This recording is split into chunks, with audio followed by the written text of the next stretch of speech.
Hola, buenas tardes. Bienvenidos a este foro técnico de Novartis en el Congreso Virtual de la Sociedad Española de Trasplante.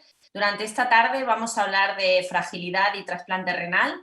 El foro se titula Reimaginemos el trasplante con vínculos vitales y de eso pues vamos a hablar hoy, durante esta tarde, de la importancia de la fragilidad tanto en lista de espera como en los resultados después del trasplante. Vamos a comenzar con una charla del doctor Rafael Martínez, que nos presentará el proyecto Vínculo. Después os hablaré un poco de la fragilidad de lista de espera y post-trasplante. Y después el doctor Melilli hablará de la adherencia al tratamiento inmunosupresor. Buenas tardes, soy Eduardo Melilli, nefrólogo de trasplante.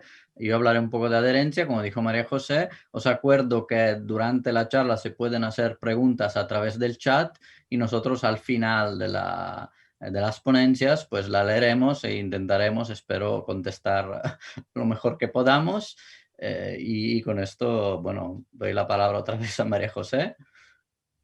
Vale, pues vamos a empezar con la primera charla de la tarde, que se titula Reimaginemos el trasplante con vínculos vitales, que nos la dará el doctor Rafael Martínez Cabeza de Vaca. Él es especialista en medicina familiar y comunitaria y trabaja en el departamento médico de Sandoz. Nos va a hablar de la campaña sobre concienciación del paciente frágil. En su currículum, en su trayectoria, pues estuvo ejerciendo la práctica clínica y después estuvo en varios laboratorios farmacéuticos, en el área de investigación médica y también en relaciones corporativas con la administración sanitaria. En el 2013 se unió a Novartis y estuvo 4 años trabajando en Basilea, Suiza, como director médico mundial de un anticuerpo relacionado con el asma o para tratamiento para el asma. Y desde el año 2017 es el director médico de la división de Sandoz de Novartis España, siendo además el Medical Head para un clúster de 10 países europeos. Adelante, Rafael. Buenas tardes a todos. Muchísimas gracias a todos los que estáis aquí y quisiera agradecer muy especialmente pues, a la Sociedad Española de Trasplante y, por supuesto, a la doctora María José Pérez y al doctor Eduardo Melilli por habernos permitido participar en este foro. Y para mí es un orgullo estar hoy aquí representando a la iniciativa One Transplant de Novartis Sandoz, porque no sé si ustedes lo saben, pero esto es una iniciativa absolutamente innovadora en el ámbito de nuestra organización a nivel internacional, porque como saben, Sandoz es una división de Novartis, pero trabaja con equipos distintos. Sin embargo, en el ámbito de trasplante en España somos un único equipo de trasplantes y la verdad es que bueno, pues es una iniciativa que está siendo muy seguida a nivel internacional y que esperamos que tenga mucho éxito en España.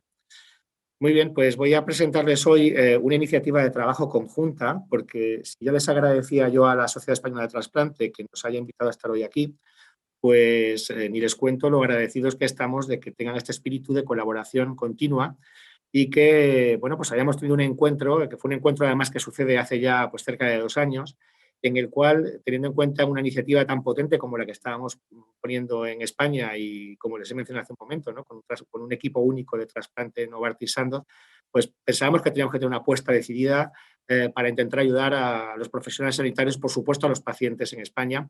Y bueno, pues tuvimos una reunión en la que estuvimos explorando distintas posibilidades, intentando entender dónde podíamos tener un ámbito de necesidad dentro de este área en el cual nosotros pudiéramos apoyar finalmente.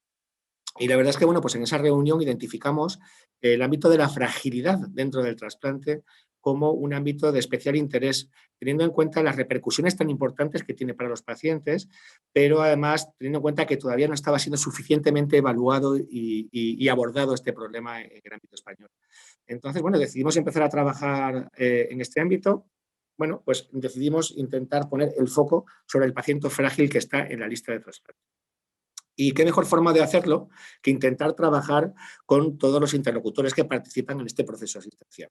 Por supuesto, con los especialistas nefrólogos que están trabajando en trasplante, con la enfermería, con asociaciones de pacientes, con la farmacia hospitalaria, también con la farmacia de calle y, por supuesto, como he mencionado, con las asociaciones de pacientes, puesto que representan indudablemente a los principales protagonistas de lo que va a ser esta colaboración. ¿Qué tipo de proyectos estamos poniendo en marcha conjuntamente con la Sociedad Española de Trasplante alrededor de este deterioro funcional, que es la fragilidad, que como ustedes saben perfectamente, pues sitúa al paciente en una circunstancia que puede ser pronóstica de morbilidad en el futuro y que por lo tanto es fundamental identificar y tratar una vez que esté identificada adecuadamente. Bueno, pues en primer lugar tenemos un proyecto de investigación. Por cierto, se me olvida comentarles que todas estas iniciativas están agrupadas bajo un paraguas que llamamos vínculo 360 grados, vínculo 360, y que también estamos identificando con el nombre de vínculos vitales. En primer lugar, como les comentaba, tenemos un proyecto de colaboración, de investigación, en el cual se va a identificar, algo que todavía no estaba hecho, por cierto, se va a identificar la prevalencia de la fragilidad en el ámbito de la lista de trasplante y también las características de los pacientes que están en esta lista de trasplante y que son frágiles. Esto es el paso previo fundamental para que posteriormente se puedan tomar decisiones respecto a una potencial prehabilitación que pudiera situar al paciente en una mejor situación para el trasplante o tomar la decisión que, dado ese deterioro funcional, las probabilidades de éxito son muy pequeñas y que, por lo tanto, pudiéramos prevenir un fracaso con el trasplante. Ya hemos realizado una publicación tras el último reunión de Prometeo. Se hizo una publicación pues ya creando un poco el estado de la cuestión, revisando el estado de la cuestión en el ámbito de la fragilidad del paciente trasplantado. Tenemos ahora mismo ya en marcha desde hace tiempo un curso de enfermería, de hecho ya va por la tercera edición, en el cual se focaliza en el paciente trasplantado y en el cual ya hemos incluido recientemente, tras las conversaciones con la Sociedad Española de Trasplante y Prometeo, ya tenemos también un módulo específico de fragilidad. También se han hecho módulos, están en este momento, sí que están en fase de realización ahora mismo, módulos de formación para la Sociedad Española de Farmacia, para la Sociedad Española de Farmacia, para las farmacias hospitalarias. Tenemos también un curso sobre manejo de inmunosupresión en el ámbito de la farmacia de calle también. Y estamos desarrollando una aplicación para el manejo de la adherencia que les comentaré en un momento, así como la campaña también que tenemos con la Asociación de Pacientes que se había presentado.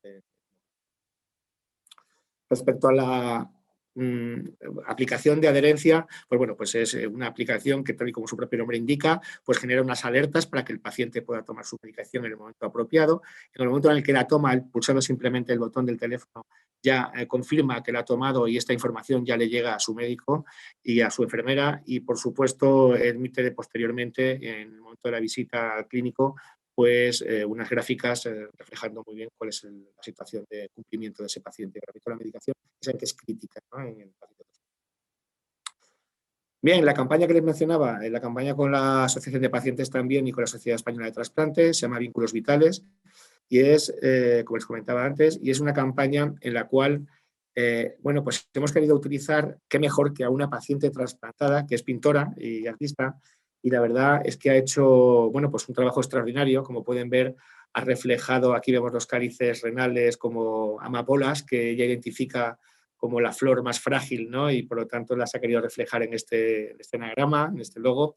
Y bueno, y también, bueno, pues pueden ver como en los vasos venoso arterial pues aparece también hojas verdes que implican el renacimiento y la perspectiva del optimismo en el futuro, ¿no? Y bueno, aquí aparece, quería simbolizar sus declaraciones, la fragilidad con la flor más delicada, la amapola, y cómo gracias a una mano humana la ciencia y la solidaridad puede brotar una nueva vida. Bueno, agradezco una vez más a todos ustedes y a la Sociedad Española de Trasplante que nos permitan presentar estos proyectos en los que estamos trabajando conjuntamente, que demuestran un poco también el firme compromiso que nuestra compañía Novartis y One Transplant tienen con toda la comunidad de profesionales sanitarios, pacientes, enfermería, farmacéuticos. Y bueno, despedirme simplemente presentándoles un vídeo que yo creo que les va a gustar mucho. Es un vídeo muy emocional en el que se cuenta un poco cómo se ha desarrollado este proyecto y cómo esta paciente trasplantada ha tenido esta iniciativa, ¿no?, y de dónde vienen un poco sus ideas. Muchísimas gracias otra vez y ha sido un placer estar con ustedes. Gracias a los avances en trasplantes, cada vez más personas disfrutan de una mejor calidad de vida. Pero para conseguir este logro hay que tener en cuenta un concepto tan poco conocido como la fragilidad. Porque saber si un paciente es frágil es clave para conseguir el éxito de un trasplante. Y para darlo a conocer, quisimos utilizar el lenguaje del arte.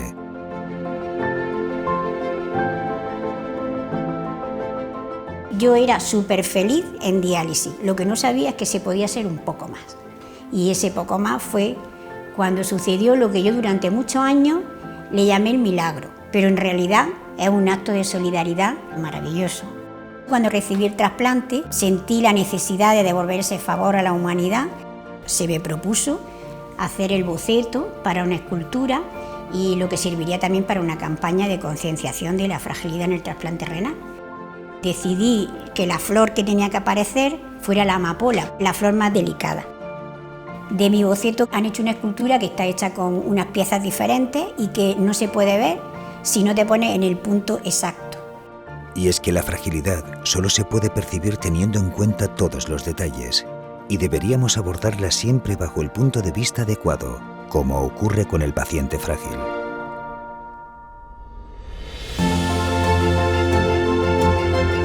En el trasplante todos somos importantes: profesionales sanitarios, pacientes, asociaciones de pacientes, donantes, familiares, amigos, cuidadores. Estamos unidos por vínculos invisibles que ayudan a dar vida. Estamos unidos por vínculos vitales.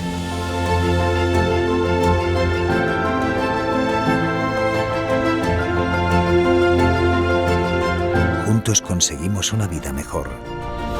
Súmate para mejorar la fragilidad en el trasplante renal en vinculosvitales.com.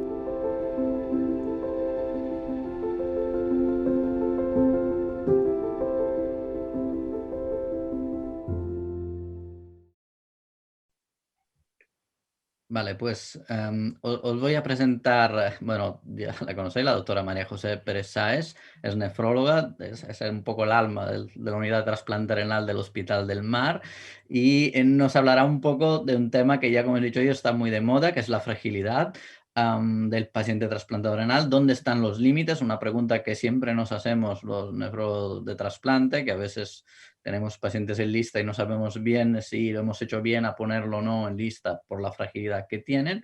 Y yo estoy seguro que María José lo hará genial porque lleva tiempo ya trabajando en este tema. Cuando quieras, María José. Bueno, gracias Eduardo, compañero y amigo, por tus amables palabras. Pues efectivamente llevamos un tiempo trabajando en el tema de la fragilidad en la unidad de trasplante del Hospital del Mar. Cuando me propusieron este título, trasplante renal del paciente frágil, ¿dónde están los límites? Pues me planteé dónde están los límites del trasplante renal. Y realmente solo hay dos, como los nefrólogos que nos dedicamos al trasplante sabemos: acortar la supervivencia del paciente o disminuir su calidad de vida. Todo lo demás pues es a favor del trasplante, ¿no? Es en beneficio del trasplante. Respecto a cortar la supervivencia del paciente, pues hemos visto también que en el receptor mayor, este es un estudio con receptores mayores de 60 años, que se ponían riñones de donantes mayores de 80 años, perdón. Es una realidad en nuestras unidades y lo que se veía es que, superado el primer tramo de mayor riesgo del trasplante, los pacientes que se trasplantaban, mayores de estos donantes mayores, tenían un beneficio en supervivencia mantenido en el tiempo, con lo cual, por el hecho en sí de que el receptor sea mayor, no es un criterio de exclusión de lista de espera, no vamos a acortar su supervivencia.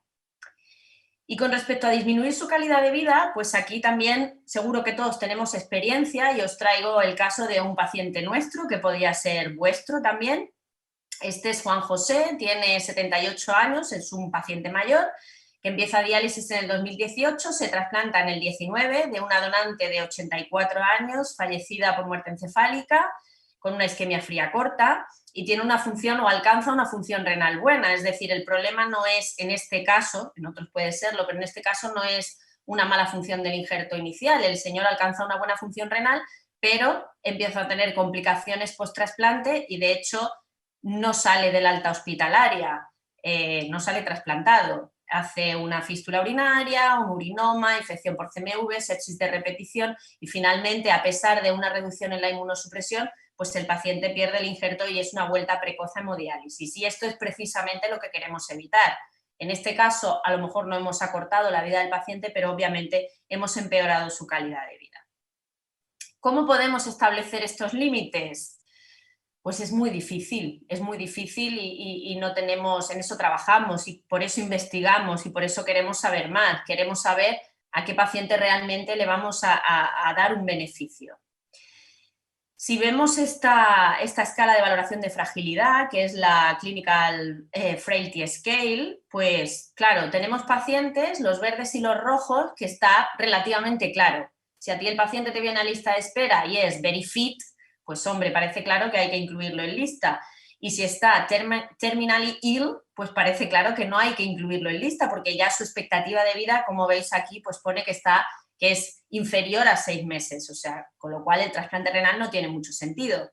Pero es que hay muchos pacientes que vienen en estas categorías, que son vulnerables, que son, bueno, leve o moderadamente frágiles, que necesitan ayuda para algunas actividades de la vida diaria, que tienen cierta dependencia, o incluso están aquí. Hay pacientes que son muy frágiles porque son totalmente dependientes, por ejemplo, físicamente, y vamos a imaginar una lesión medular y ir en silla de ruedas, por ejemplo, o haber tenido un ictus, pero que su expectativa de vida no está cortada a priori, ¿vale? Pues también nos podemos ver en casos con estos pacientes. Y ahí no es tan fácil, el semáforo está en ámbar y tenemos que decidir. La fragilidad, al final, es la vulnerabilidad de un individuo ante un evento estresante. Es la falta de reserva fisiológica ante ese evento, que en este caso estamos hablando de que es el evento trasplante. Esta gráfica a mí me parece muy bonita y muy informativa, ¿no? Entonces se ve que cuando nosotros, nuestras capacidades funcionales, podemos ser independientes o dependientes. Estamos siempre en este territorio, en teoría estamos hablando de un paciente independiente. Si el paciente es robusto, puede que una enfermedad menor, que puede ser una infección del tracto urinario, o puede ser una gripe o un catarro, pues va a hacer, cuando tenga la infección, va a caer su capacidad funcional, pero se va a recuperar. Si es prefrágil, esta caída ya puede ser un poco mayor y su capacidad de recuperación también puede ser más lenta o incluso que no vuelva a su estado basal, como veis aquí a su línea basal. Pero es que si el paciente es frágil, va a caer y a ser dependiente, a caer en dependencia, y esa recuperación puede ser mucho más lenta y dificultosamente va a recuperar su estado basal, ¿vale? Y esto es un evento estresante menor, que es una infección del tracto urinario, pues vamos a imaginarnos lo que es el procedimiento trasplante, la cirugía, el posoperatorio, el tratamiento inmunosupresor, que estamos muy acostumbrados a hacerlo, es un procedimiento habitual, pero que en realidad cuando te pones a pensarlo, pues es bastante, le metemos bastante caña a los pacientes, ¿no? Muy bien, entonces sé que ser frágil pues, va a provocar una disminución en esta capacidad funcional del paciente y puede que no se recupere ante un evento estresante. Pero ¿cómo mido la fragilidad en los candidatos a trasplante? Pues recientemente hemos publicado esta revisión en nefrología en el que hacíamos una tabla comparativa de todas las escalas que se han utilizado, no todas las escalas de fragilidad, que hay muchísimas, sino las que encontramos que se habían utilizado en el contexto de enfermedad renal crónica, y hay muchas para elegir y para medir la capacidad funcional del paciente, la reserva fisiológica del paciente. La primera dama de la fragilidad es Linda Fried, que es una geriatra de la Johns Hopkins, que en el año 2001 definió el fenotipo de Fried, de fragilidad.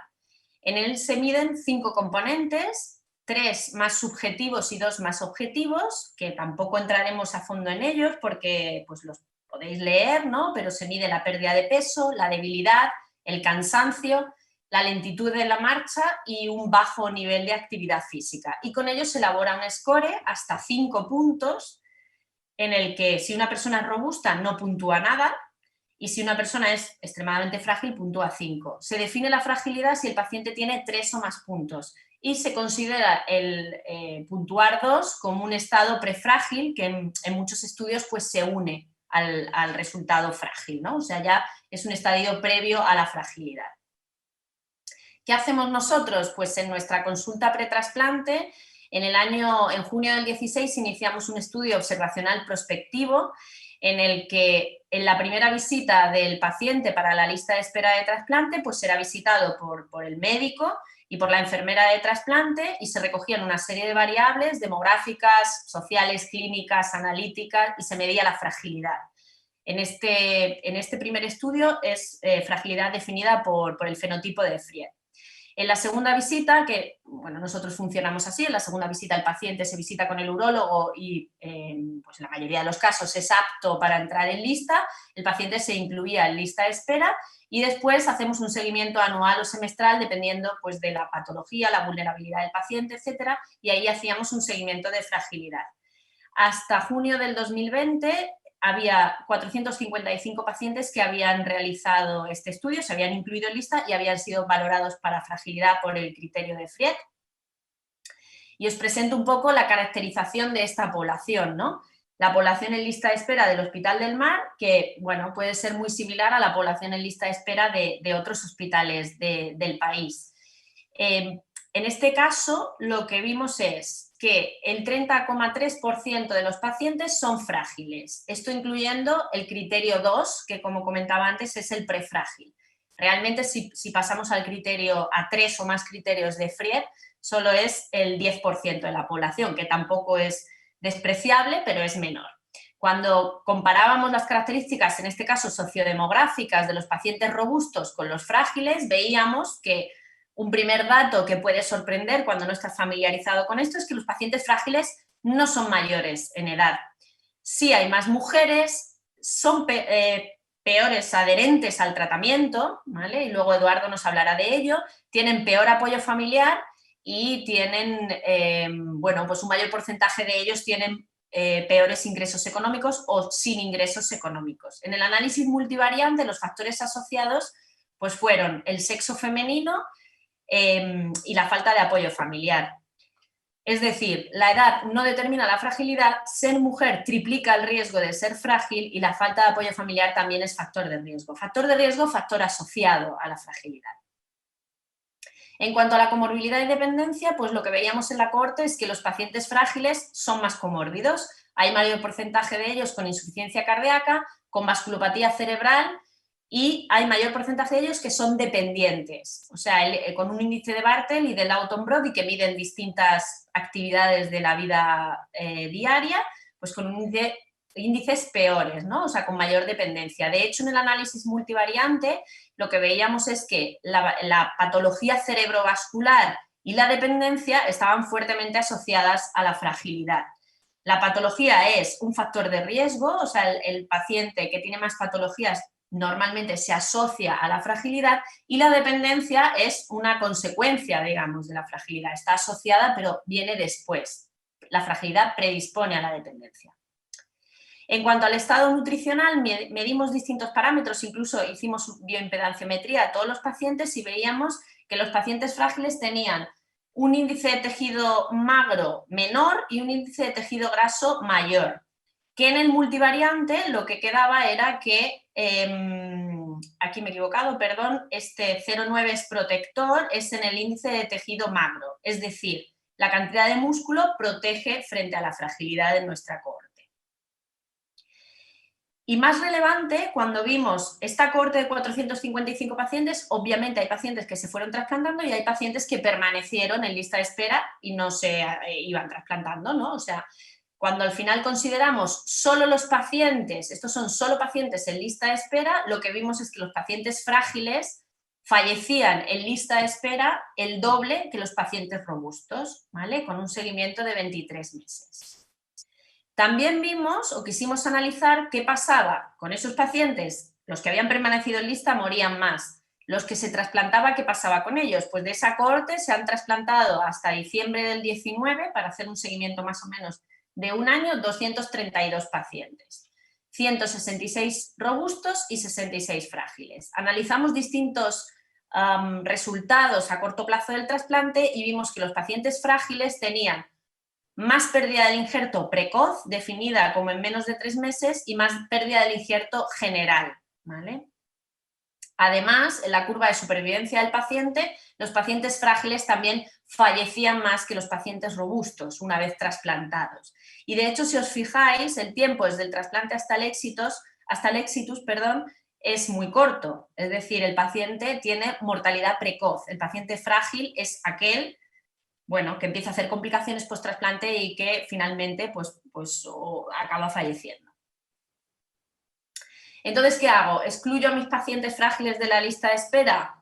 Pues aquí quería enseñaros a otra dama de la fragilidad. Ella es Mara McAdams de Marco, es epidemióloga y también trabaja en la Johns Hopkins, y si habéis leído algo sobre fragilidad, pues seguramente esté ella entre los autores, porque es el grupo que más activamente ha investigado sobre fragilidad, tanto en pacientes en diálisis como en lista de espera como trasplantados, y ella realizó un programa piloto de prehabilitación, que es simplemente preparar físicamente al paciente de cara al trasplante. Es un programa piloto porque se incluyeron solo 18 pacientes, de hecho encontraron, y en esto también pues seguramente os resulta familiar, pues bueno, cierta resistencia a participar en programas de entrenamiento.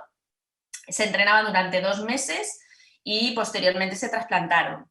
5 de estos 18 pacientes se trasplantaron y ellos pues reportan en esta pequeña corte que hay una mejoría de actividad física en el 64% de ellos, que era el objetivo o era el programa en sí, que los que entran pues están muy satisfechos y que comparándolo con los controles históricos pues tienen un ingreso más corto que aquellos que se prehabilitan. Es decir, ¿excluyo a mis pacientes? No, los prehabilito, eso es lo ideal.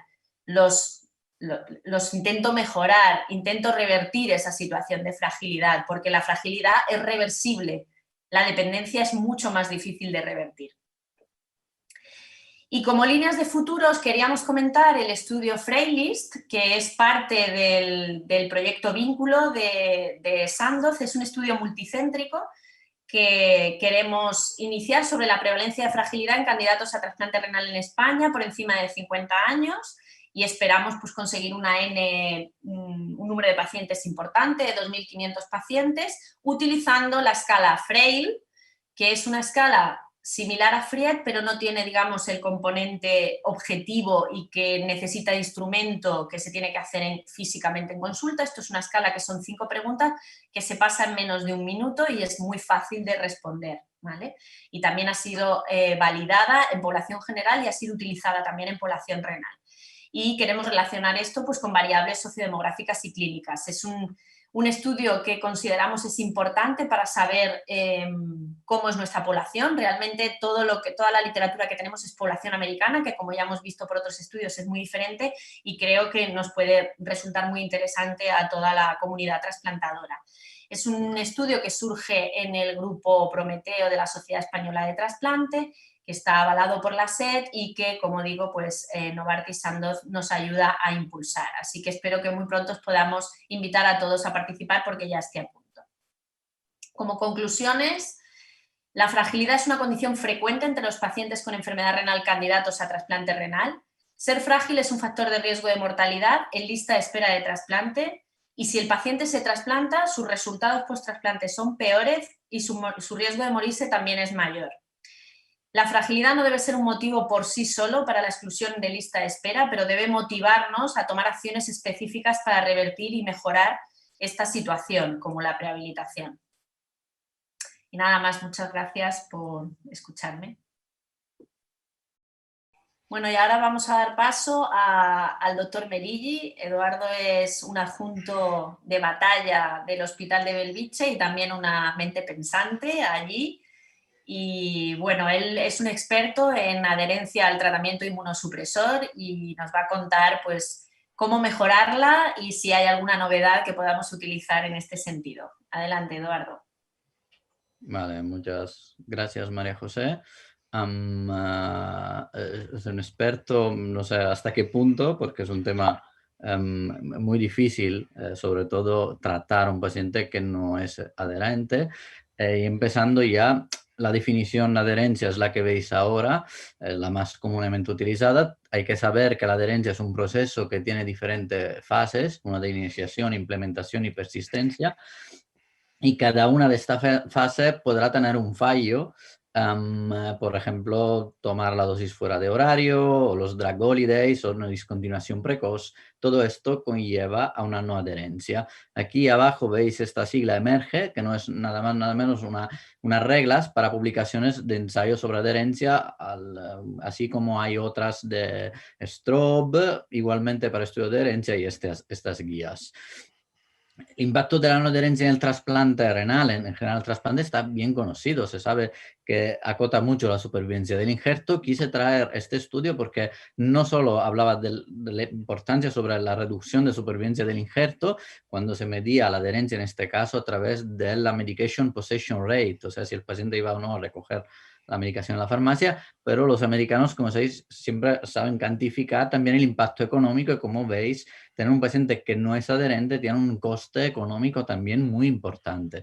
Pero quizás los de nuestra generación hemos sido sensibilizados a la no adherencia por el súper famoso estudio de la Joanna Seyares, que mostraba cómo en una cohorte de pacientes que perdían el injerto por causa inmunológica, casi un 50% resultaban ser no adherentes bajo la sospecha clínica del médico, o sea, tampoco utilizando un método muy fino para detectar la no adherencia. Y es muy probable que una cantidad importante de riñones que perdemos y de pacientes que vuelven a la lista de espera sea secundaria a esto. Así que no sorprende que el grupo COMMIT en 2017 sale con este documento de consensos, que es muy bueno, os recomiendo leerlo, y establece que la no adherencia es uno de los factores de riesgo para pérdida del injerto modificables más importantes. Y nosotros de trasplante lo sabemos porque cada vez que perdemos un injerto por no adherencia, nos ponemos un poco como Schindler al final de la famosa película de Schindler List. O sea, pensamos, oh, lo hubiéramos podido salvar. ¿Es frecuente la no adherencia en el trasplante de órgano sólido? Sí, dependerá probablemente del tipo de trasplante. Parece que es más frecuente a nivel de trasplantados renales o cardíacos, aunque estos datos hay que pillarlos con pinzas porque hay un bias aquí del número de trasplante y también de cómo se busca la no adherencia. La no adherencia, la falta de adherencia es un conjunto de cosas. Primero, el médico enfermería especializada a veces pueden no tener experiencia, pueden no haber indicado métodos para detectarlas, hay falta de circuitos para intervención. En caso de los pacientes puede ser una no adherencia ocasional o pueden ser patrones más peligrosos, como la sensación de invulnerabilidad que tienen algunos pacientes jóvenes trasplantados, o situaciones conflictivas donde se mezclan problemas sociales, económicos, a veces psicológicos. Y en todo esto seguramente no ayudan regímenes complicados.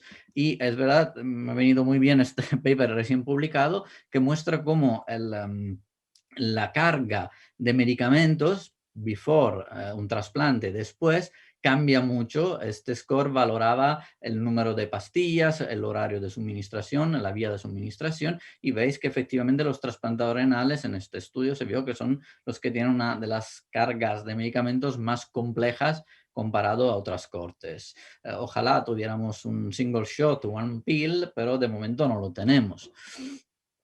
Es importante detectar la no adherencia porque en el momento que no la detectas o la detectas tarde, ya es tarde. Tenemos métodos directos. Nosotros de trasplantes tenemos suerte que nuestros medicamentos más importantes se miden en la sangre, por lo que podemos detectar la no adherencia a través de este sistema. Más que un single valor de nivel en la sangre, es importante ver también el coeficiente de variación en el tiempo de estos niveles.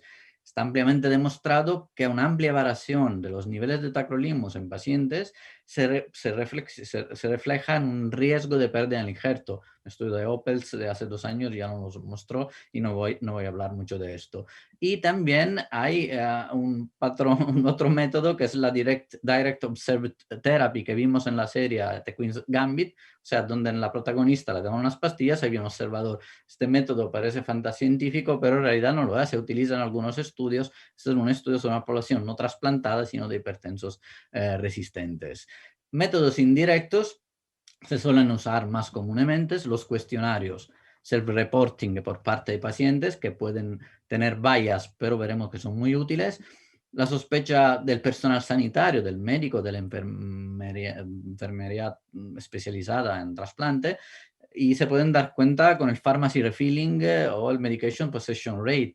Aquí es un ejemplo de cómo en Cataluña, cada vez que un paciente va a recoger una medicación, esto viene registrado, así que podemos ver si las medicaciones que ha ido a recoger le dan para suficiente tiempo. Y finalmente, el gold estándar de los métodos indirectos son el electronic monitoring a través de Smart Pill Box, que se utilizan normalmente en estudios. Son cajas electrónicas que te cuentan los comprimidos que hay dentro y cada vez que se abran registran el evento. Y finalmente la Hem Health, Después de la explosión de la e-health debido al COVID, evidentemente también las apps van saliendo para intentar poner orden en las medicaciones complicadas, en los regímenes complicados de los pacientes, y hay más de 160 apps, muchas de estas, pero aún no han demostrado nada. Sobre los cuestionarios, este es el más famoso, es el BASIS, que se utiliza para trasplante, en especial en el campo del trasplante. Es un cuestionario que tiene también el enfoque no solo si el paciente toma o no toma, sino también los horarios, ¿no? Y un estudio reciente mostró, en un estudio prospectivo, que utilizando este cuestionario en el tiempo, se ve que este cuestionario es capaz de detectar la no adherencia tanto como total o como no adherencia al horario de la prescripción, comparado con otros como la estimación, o sea, la sospecha del médico. O sea, tenemos muchos métodos para detectar la no adherencia, pero lo importante será también, una vez que la detectamos, intervenir. Aquí las cosas se hacen más complejas. Este paper, documento de consenso, el COMIT establecía todos estos ejemplos de que se pueden hacer para mejorar la no adherencia. Yo en primer lugar me quiero un poco enfocar sobre el uso de mHealth, o sea, de app que están en los smartphones para intentar mejorar estos patrones. Y el primer ejemplo es en trasplante pulmonar, donde se usaba una app donde los pacientes básicamente reportaban constantes y espirometría en el caso de trasplante pulmonar, y se veía que utilizándola durante un tiempo mejoraba el self-monitoring, evidentemente, y parecía también la adherencia.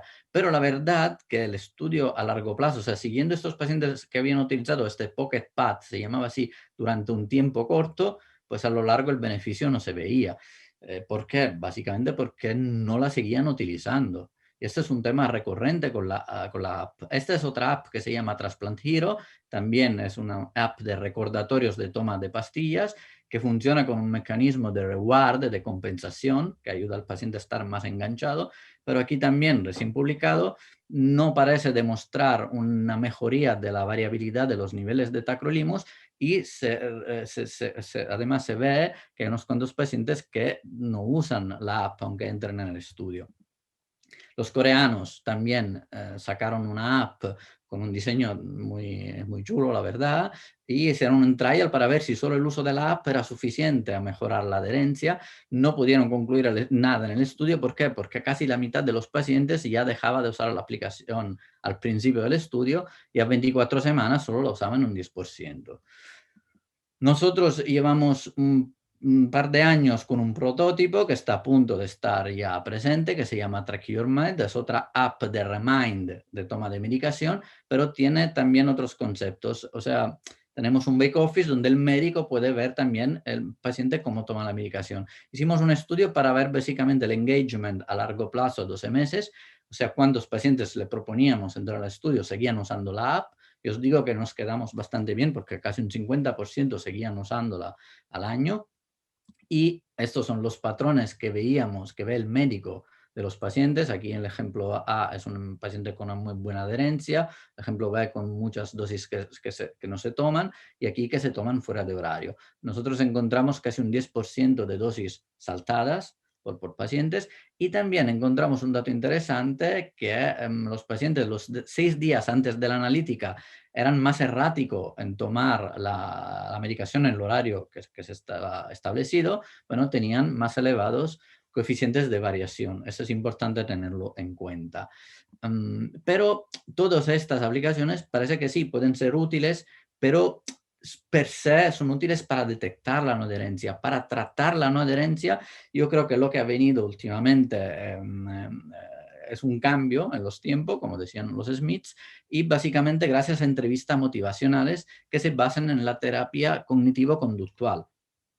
Y es un método de comunicación. Normalmente estas entrevistas las hacen enfermeras especializadas o gente que trabaja en los servicios de farmacias, y de verdad tenemos ya unos cuantos números de ensayos clínicos que han demostrado que son eficaces. Este es el primero en trasplante renal. Como veis, de 150 viene randomizado. La intervención no era nada más que menos como una sentada entre un miembro del servicio de farmacia y el paciente, y se establecía como una especie de contrato, o sea, es una contratación para responsabilizar al paciente a tomar el tratamiento bien.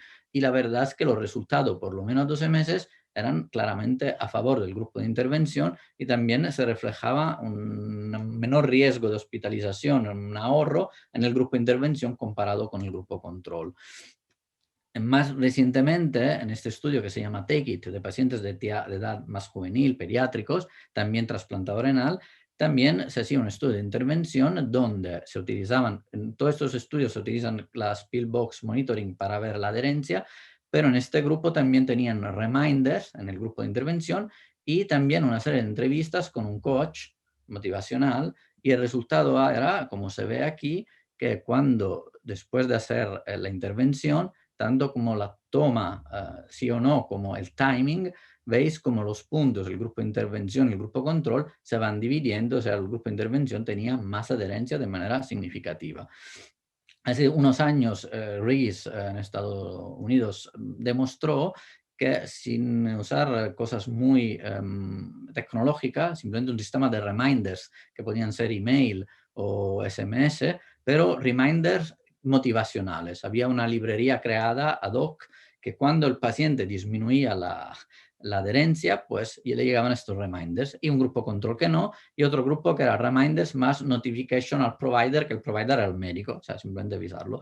Y se veía que durante un tiempo, evidentemente, ya se establecía una mejoría de la adherencia en estos pacientes, aunque ellos no fueran capaces de demostrar una mejoría en la variación de los niveles de tacrolimus. Cosa que, en cambio, hace muy poco, en diciembre del año pasado, este grupo ha mostrado en un subestudio del SMASC. SMASC es un estudio de intervención donde se usa una app, se usan una serie de reminders, también motivacionales. Aún el estudio no está publicado, pero el subestudio en una corte de pacientes que ya de entrada eran no adherentes y con hipertensión mal controlada, bueno, se ve que siguiéndolos el grupo de intervención tenía una disminución de la variación, del coeficiente de variación de los niveles de tacrolimus. Finalmente, quiero traer los últimos estudios, son muy recientes, son justo en la época pre-COVID, antes de que viniera todo el tema del COVID, y este es un estudio de intervención que utiliza un sistema que se llama System Change, elaborado por la autora, que es una enfermera especializada, y que utiliza este sistema de training motivacional y hacían ver aquí que otra vez que cuando se usan estos sistemas, pues los resultados por lo menos durante un tiempo, a 12 meses, se mantienen. ¿Qué es el System Change? En realidad es simplemente un sistema que utiliza este esquema, Plan, Do, Check, Act, de manera continua y que ayuda al paciente en el self-improvement, en la gestión de sus medicamentos. Son cosas muy especializadas que pero se pueden hacer. Y por último, también ahora los trasplantados de pulmón, de hígado y de corazón tienen sus estudios con intervenciones de este tipo por el grupo de GEST, donde se demostraba que también aquí, utilizando una intervención que era a través de técnicas de cambio de comportamiento, y aquí en el paper te describe un poco lo que hacen. Se trata de sentarse, hablar, un feedback sobre el comportamiento, a veces simplemente buscar la manera de que el paciente vea la caja para tomar la medicación por la mañana o por la tarde, y bueno, otra vez se demuestra que con estas técnicas se obtiene un buen resultado sobre la adherencia, y en este caso parecía también sobre la supervivencia del órgano. No era significativo estadísticamente, pero había una tendencia clara en un estudio que no estaba diseñado por eso. Entonces, concluyendo, podemos decir que yo creo que la no adherencia es un factor de riesgo modificable probablemente más importante para mejorar el outcome a largo plazo en el trasplante. En España trasplantamos muchísimos, pero mi impresión, por lo menos mi impresión, que se ha hecho poco hasta ahora para evitar la pérdida del injerto por la no adherencia. Existen diferentes métodos para detectar la no adherencia y la idea es, creo que es no quedarse solo con uno, sino implementar cuanto más mejor. Si no hay dinero para las smart box inteligentes, que además a veces son un poco un engorro, hay los cuestionarios que son fiables, hay los coeficientes de variación de los tacrolimus que se podrían calcular fácilmente, y también hay la app que yo creo que ayudarán mucho a los pacientes y también los médicos en detectar patrones diferentes de no adherencia, desde el paciente que se salta la medicación, el que hace el viaje el fin de semana y la toma a horarios diferentes. Yo creo que en este campo la Hem Health puede ser muy útil. pero evidentemente sola no puede resolver el problema, tiene que tener un enfoque multidisciplinar y necesitamos, creo, figuras entrenadas dentro de las UTRs, además que se podían convertir dentro de la UTR de cada hospital, que ayudaran a los pacientes, una vez identificado, a mejorar su adherencia. Y con esto, pues acabo y os agradezco mucho la invitación por parte de Novartis y la atención. Muchas gracias. Vale, pues buenas tardes a todos. Gracias por estar aquí a esta hora. Espero que hayáis encontrado interesante esta primera parte. Os invitamos a hacer preguntas a través del chat. Y yo de momento veo que hay una para la María José, entonces te la leo, María José. Te la leo completa, es un poco larga. En el estudio mostráis que los factores relacionados estadísticamente con la fragilidad serían el sexo femenino, el apoyo social y la proporción de masa grasa. En la rehabilitación de dichos pacientes, fundamentalmente podremos actuar frente al último, pero será más difícil sobre los dos primeros. ¿Tenéis experiencia ya sobre la rehabilitación actuando sobre lo que se puede actuar, en qué medida mejoran su pronóstico en la lista de espera y en trasplante? O sea, yo creo que te preguntan si, aparte del tema de intervención física, temas sociales, esto se puede actuar.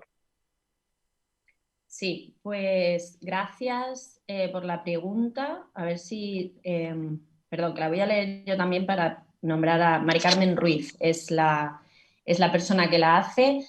Es cierto que hay factores, obviamente, que no son modificables, como el sexo, y esto, pues, hay dos respuestas que te quiero hacer aquí. Una es que hay bastantes estudios en población general en el que se habla de que a pesar de que las mujeres, de hecho se llama The Sex Paradox, porque es que a pesar de que las mujeres tengan peores índices de fragilidad, incluso más enfermedades, más pues un calcio mayor o bueno, que sean más patológicas, más comorbilidades, luego parece ser que esto no se corresponde en población general con la mortalidad que tienen, ¿no? Bueno, y de hecho la esperanza de vida es mayor.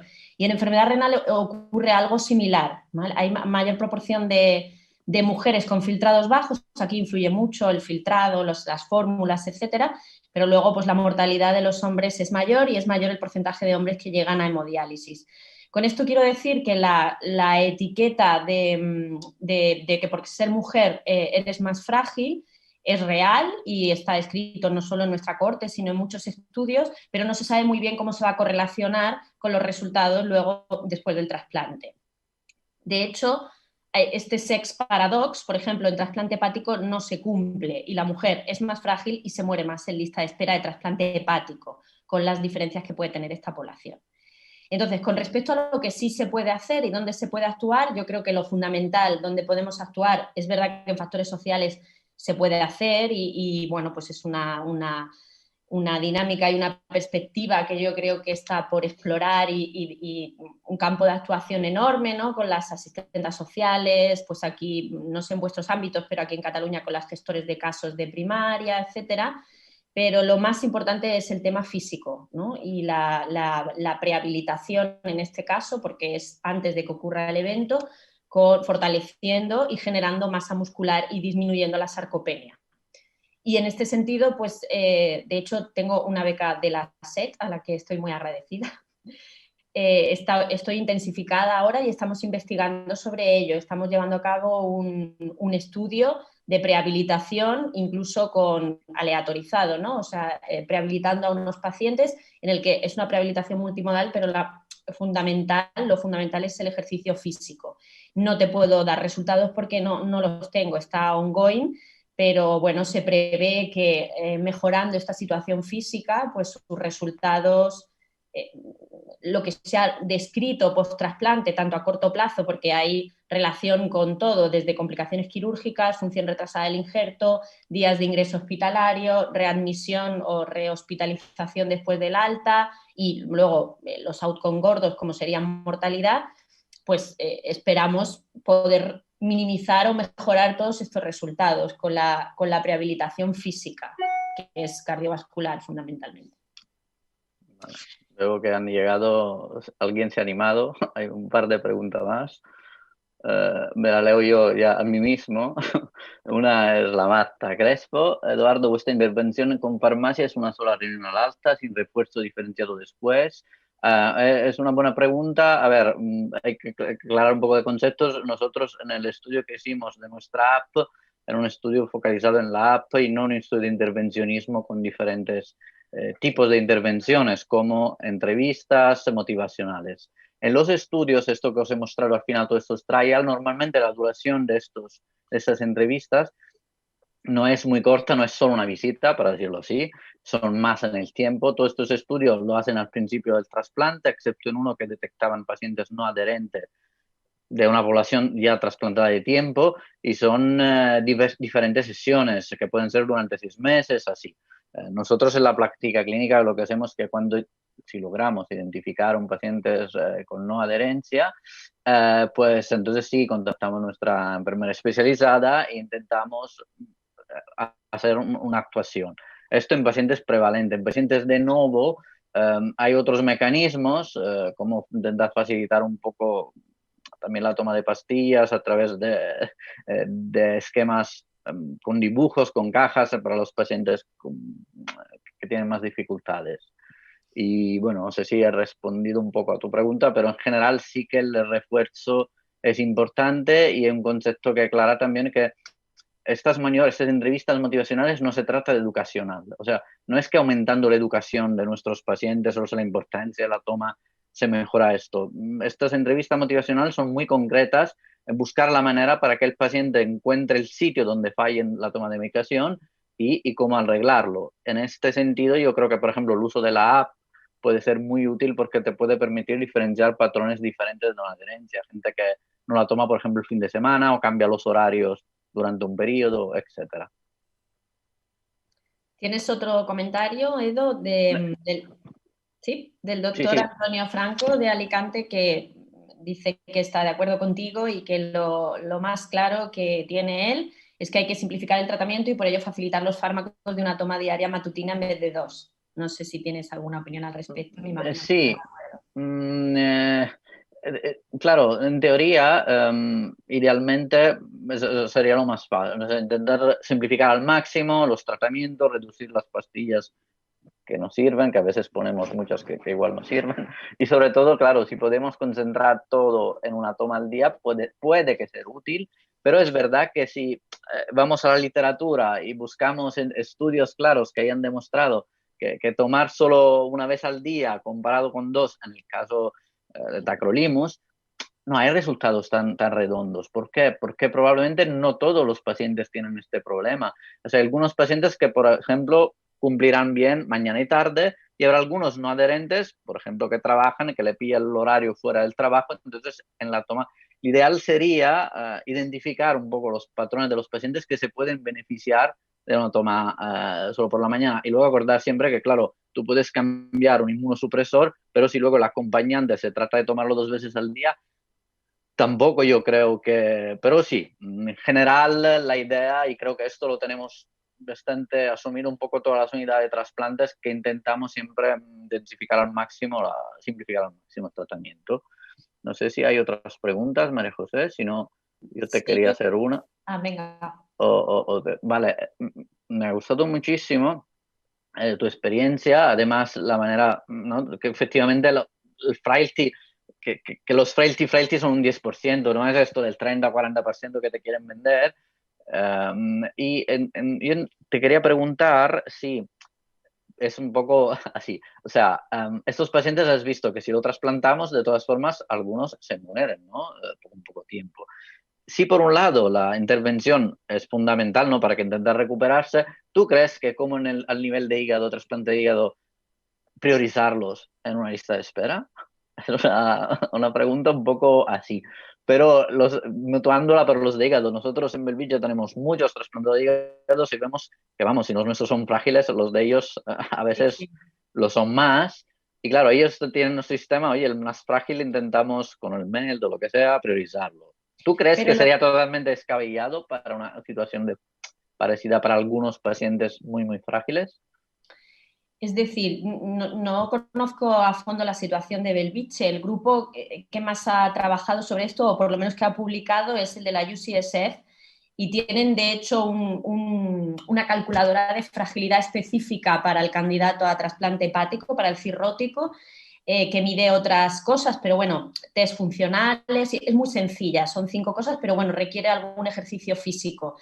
Y lo que ellos están publicando hasta ahora es que, bueno, si puntúas en este índice de fragilidad, tus resultados post-trasplante hepático son francamente malos, ¿no? Que era un poco lo que comentaba antes, que las mujeres puntúan más ahí y sus resultados son peores también que los hombres post-trasplante. Claro, si dices priorizar, lo que entiendo que dices es que evalúo la fragilidad, lo prehabilito y entonces lo priorizo.